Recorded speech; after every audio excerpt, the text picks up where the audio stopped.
Hey, what's up guys? Welcome back to another video. Today I'm going to show you what my best custom settings are for the Sony WH-1000XM4. Now, I believe many of you may have just gotten the XM4s recently, and you're probably wondering what is the best way to optimize these headphones for your personal use. I'm going to show you how to do this step by step, and in the process, you'll get to see what my personal settings are for the XM4s. So, put on your headphones, pair them to your phone, then call up the Sony Headphones Connect app.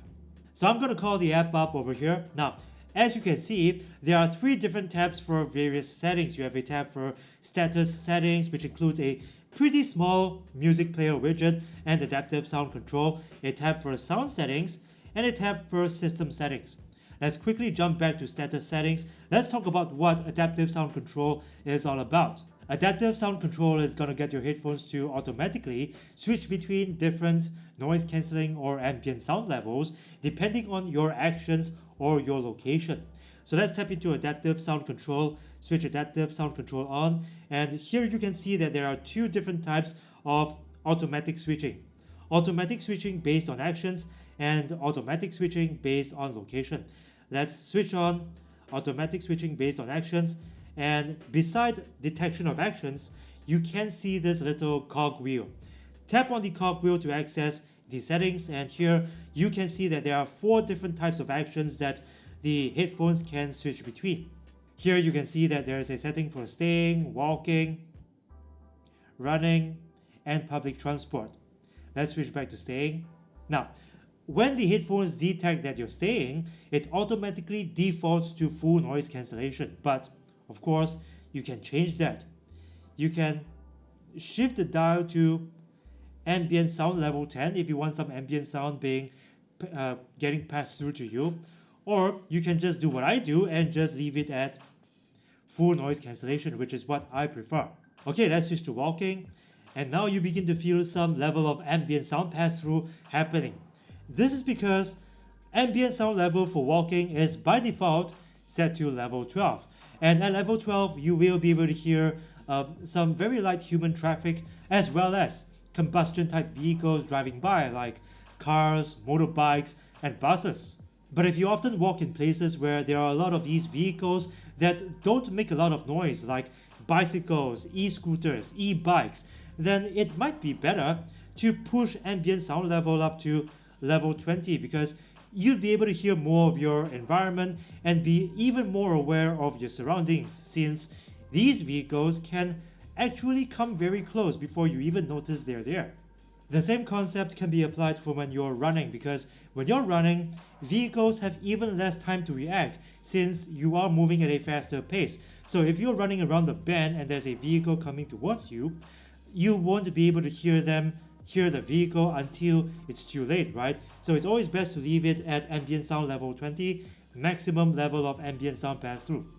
Alright, next up, public transport. Now, by default, ambient sound level is set to full noise cancelling on public transport, which is great because these headphones can do a phenomenal job at cancelling low frequency noises like the rumbling of a subway train and mid-range frequency noises like human voices. But if you're like me and sometimes you miss your train stop because you can't really hear the train announcement through the headphones, then it might be better to push ambient sound control level to ambient sound level 1, then activate focus on voice, because this means that the headphones will still be cancelling the rumbling of the subway train or the droning of your bus's engine, and at the same time still passing through human voices. So you will be able to hear the train announcement. Okay, tap done to save the settings. Now, let's talk about automatic switching based on location. This is basically location-based adaptive sound control. The headphones will automatically switch to your preferred noise cancelling level or ambient sound pass-through level depending on the locations that you frequent. And this is based on Google Maps API, so it's pretty accurate. Now, say for instance, there's this shopping mall nearby that you often visit. The problem is that this shopping mall is always so noisy inside. What you can do is you can register this shopping mall by tapping on this register from map button. then assign a specific noise cancelling level to that specific location, the shopping mall. So as soon as your phone detects that you're stepping into this shopping mall, the app will automatically switch the headphones to whatever noise cancelling level you've set for this specific location. Now, there is another way to do this, and this is by activating learning of locations you frequent. So by simply visiting or passing through these places that you frequent, the app will automatically populate a list of places that you frequent so that you can set specific ambient sound levels to these places. So if you want the app to do this, simply leave learning of locations on. Otherwise, you can always switch this off and simply register from map. It probably is a little faster that way. Okay, let's move out and move into sound settings. The first thing you see here is ambient sound control. Now, what is ambient sound control? This is basically Sony's fancy term for active noise cancellation. So if you switch ambient sound control off, active noise cancellation is switched off. But if you switch ambient sound control back on, active noise cancellation is switched back on. And it has also the same dial that we saw before when we were doing the adaptive sound control settings. Only this time, when you set it to a specific ambient sound level, depending on your situation, as soon as you start moving, it will default back to whatever ambient sound pass-through level you've set in adaptive sound control. So if you're staying in one spot and you've set ambient sound control level to level 6, for example, with focus on voice, as soon as you start walking, it will default to ambient sound level 20 because that was what we set in adaptive sound control. Okay, next, speak to chat. Now, what is speak to chat? Let's find out. You can start a conversation while wearing the headphones simply by starting to talk. So if you want to start a conversation with somebody, or if somebody's talking to you and you say, what do you say? The headphones will automatically detect that you're speaking and engage ambient sound pass-through so that you can have a conversation with whoever's in front of you. I kind of like this feature, so I'm going to switch it on. And here are my speak to chat settings.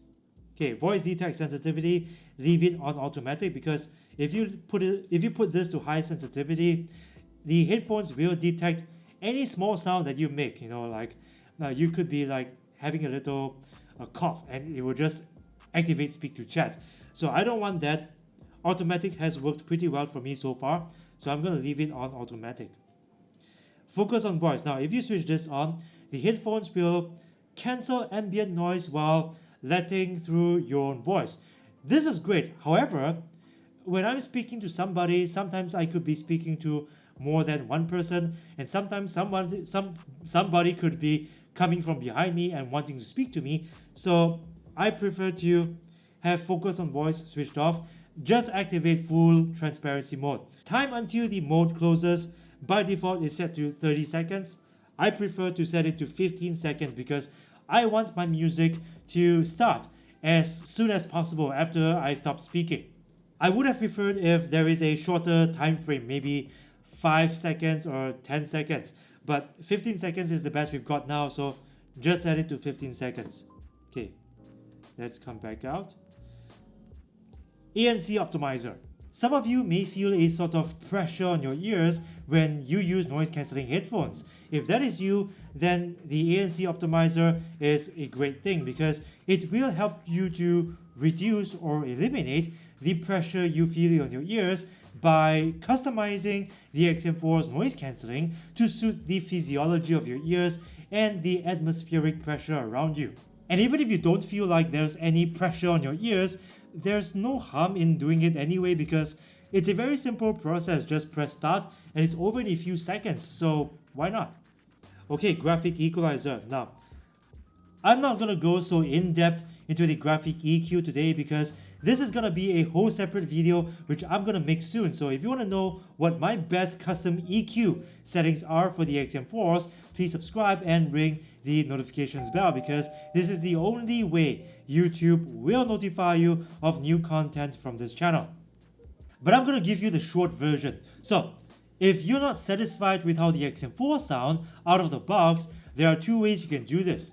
You can customize its sound signature using these EQ presets that Sony has provided for various listening tastes. There's a preset for mellow, relaxed, vocals boost, treble boost, bass boost, speech boost if you like watching a lot of YouTube videos, or you can customize your own EQ setting. Simply select either manual, custom 1 or custom 2 and tap on this cogwheel icon at the bottom right hand corner. So tap on it and this takes you straight into the graphic equalizer. This 5-band graphic EQ covers from the lower mid-range, which is at 400 Hz, all the way to the upper treble frequencies, or 16 kHz.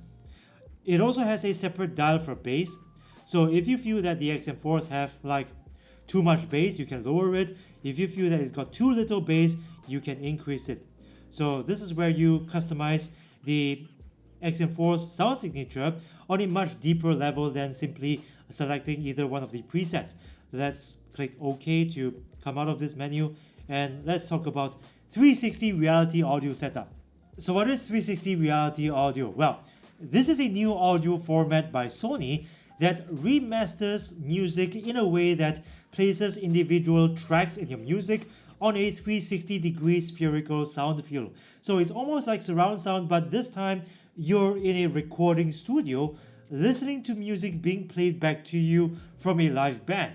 And if you're listening to a concert track and you've got audience at the back, the sound of the audience is going to come from the back. So 360 reality audio is aiming to be this ultra realistic listening format, but the problem is 360 reality audio is only available on 3 selected streaming platforms. You've got Tidal, Deezer, and Nux.net, and you cannot subscribe to just the base plan. It's gotta be the premium plan, with all the bells and whistles. Then you will have access to 360 reality audio.